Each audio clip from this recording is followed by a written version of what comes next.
মাত্র 3টি উপকরণে কী করে সহজভাবে বাড়িতেই প্যাড়া তৈরি করে নেওয়া যায় সেই রেসিপি নিয়েই আজকে আমি আপনাদের কাছে হাজির হয়েছি।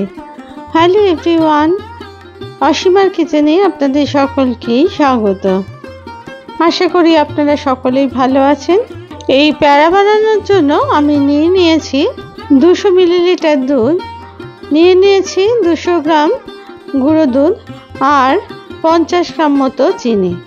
প্রথমে কড়াইয়ের তলায় একটুখানি অল্প পরিমাণ জল দিয়ে তার মধ্যে এবার ঢেলে দিলাম দুধটাকে। জলটা দিলাম কারণ যাতে করে দুধটা তলায় ধরে না যায়। এরপর দুধের মধ্যে দিয়ে দিলাম 4টে এলাচ, সেটাকে কিন্তু অবশ্যই ফাটিয়ে দিয়েছি। দুধটা একটু গরম হয়ে গেলে হালকা মতন তারপরে এর মধ্যে দিয়ে দিলাম গুঁড়ো দুধের অংশটাকে। গুঁড়ো দুধটাকে দুধের সাথে খুব ভালো করে মিশিয়ে নিতে হবে যাতে করে দুধের মধ্যে কোনো ডেলার অংশ না থাকে। প্রথমে স্প্যাচুলা দিয়ে ভালো করে সেটাকে গুলিয়ে নিলাম, তারপরে একটা হুইস্কের সাহায্যে ভালো করে মেশাতে থাকলাম। দিয়ে দিলাম 50 গ্রাম মতো চিনি, তারপরে হুইস্ক দিয়ে ভালোভাবে নেড়ে সমস্ত দুধ আর চিনির অংশটাকে মিশিয়ে নিলাম। এরপর এর মধ্যে দিয়ে দিলাম 3 চামচ মতো দেশি ঘি। ঘি দিলে দুধটা পুড়ে যাওয়ার সম্ভাবনা কম থাকে আর এই প্যাড়া তৈরির সময় সেটা কিন্তু খেতেও যথেষ্ট ভালো লাগে। এরপর খুব ভালো করে ঘির অংশটা মিশিয়ে নিলাম দুধের মধ্যে, তারপরে অনবরত নাড়তে থাকলাম। এই দুধটা কিন্তু খুব ভালোভাবে নাড়তে হবে, না হলে কিন্তু তলায় ধরে যাবার সম্ভাবনা থাকবে। অনবরত নেড়ে দুধটাকে একদম শুকিয়ে নিতে হবে। এই প্যাড়া তৈরি আপনারা যদি গুঁড়ো দুধের বদলে খোয়া ক্ষীর দিয়েও করতে পারেন, তবে আজকে আমি এটা গুঁড়ো দুধ দিয়েই তৈরি করেছি কারণ এটা সবসময় আমাদের সাধারণত ঘরে থাকে। সামনেই রাখি পূর্ণিমা, আপনারা অবশ্যই ঠাকুরকে এটা ভোগ হিসেবে নিবেদন করতে পারেন এই প্যাড়া। আর যে কোনো উৎসবের দিনে আপনারা কিন্তু এই প্যাড়া খুব সহজেই স্বল্প উপকরণেই বাড়িতে তৈরি করে নিতে পারেন। দেখুন দুধটা জাল দিতে দিতে আস্তে আস্তে এটা কমে আসছে। আর এই দুধটাকে জাল দিতে হবে কিন্তু মিডিয়াম টু লো ফ্লেমে, কারণ বেশি বাড়িয়ে দিলে দুধের অংশ হাতে লেগে হাতটা পুড়ে যাওয়ার সম্ভাবনা থাকবে, তাই এটা কিন্তু মিডিয়াম টু লো ফ্লেমেই আপনারা করবেন। এবার আমি এর মধ্যে দিয়ে দিলাম 2 ড্রপ মতো ফুড কালার। এটা অরেঞ্জ ফুড কালার আমি ব্যবহার করেছি। আপনারা চাইলে এটা নাও দিতে পারেন, কিন্তু এটা দিলে একটু রঙটা ভালো হয়, সেই কারণেই আমি এটা ব্যবহার করলাম।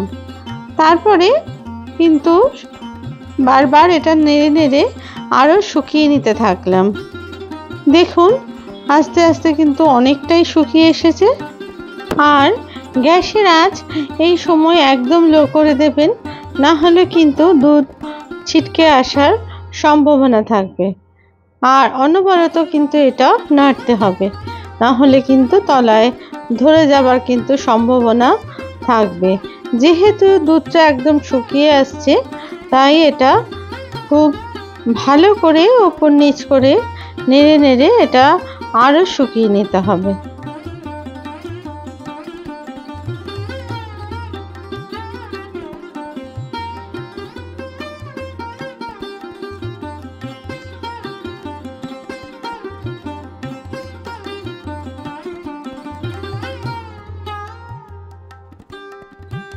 দুধটা জাল দিতে দিতে দেখুন একদম কিন্তু খুব ঘন হয়ে এসেছে। এই সময় এর মধ্যে আমি দিয়ে দিলাম 1 চামচ মতো দেশি ঘি, যাতে করে একটা সুন্দর গন্ধ বেরোয়। আপনারা এই সময় যদি কেশর থাকে সেটা অবশ্যই অল্প দুধে গুলে সেটা কিন্তু দিয়ে দিতে পারেন, তাতে কিন্তু প্যাড়াটা খেতে আরও যথেষ্ট সুন্দর লাগবে। এই সময় এবার আমি গ্যাসটাকে অফ করে দিলাম। অফ করে দিয়ে কিন্তু আরও মিনিট 5 আমি এটা নাড়াচাড়া করতে থাকলাম, যাতে করে তলাটা কোনো কারণেই পুড়ে না যায়। এরপর এটাকে আমি রেখে দিলাম মিনিট 10 মতো। মিনিট 10 পরে দেখুন এটা শুকিয়ে একদম অনেকটাই ঘন হওয়া শক্ত হয়ে গেছে। এরপর আরও 5 মিনিট ঠান্ডা করে আমি এটা তুলে নিলাম একটা প্লেটের মধ্যে, যাতে করে এটা আরও একটু ঠান্ডা হয় আর আমার তাতে করে প্যারার শেপটা দিতেও সুবিধে হয়। এরপর আমি এটাকে রেখে দিলাম।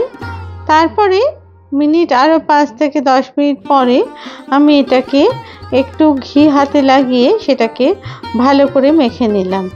কিন্তু এখন একটু গরম আছে, তাই এটাকে আমি 5 মিনিট পাখার তলায় রেখে দিলাম। ফিরে এলাম আরও 5 মিনিট বাদে। 5 মিনিট পরে ফিরে এলাম। দেখুন এটা একটা শক্ত আটা মাখার ডালার মতো তৈরি হয়ে গেছে। এরপর ছোট ছোট লেচি মতো কেটে হাতের তালুর মধ্যে নিয়ে গোল গোল করে আমি একটা শেপ দিয়ে নিলাম। মাঝখানে একটা আঙুল দিয়ে চাপ দিয়ে তার মধ্যে কিছু পেস্তা কুচি দিয়ে দিলাম। আপনারা যে কোনো ড্রাই ফ্রুটসই এখানে ব্যবহার করতে পারেন। এটা দেখতে ভালো লাগার জন্য এটা দিয়েছি। এইভাবে প্রত্যেকটা প্যারা আমি গোল করে তারপরে আঙুল দিয়ে চাপ দিয়ে একটু গর্ত তৈরি করে তার মধ্যে পেস্তা কুচি দিয়ে দিলাম। এইভাবে প্রত্যেকটা প্যারা কিন্তু আমি তৈরি করে নিলাম। আপনাদের যদি এই রেসিপি ভালো লেগে থাকে তাহলে প্লিজ লাইক, শেয়ার আর কমেন্টস করতে ভুলবেন না।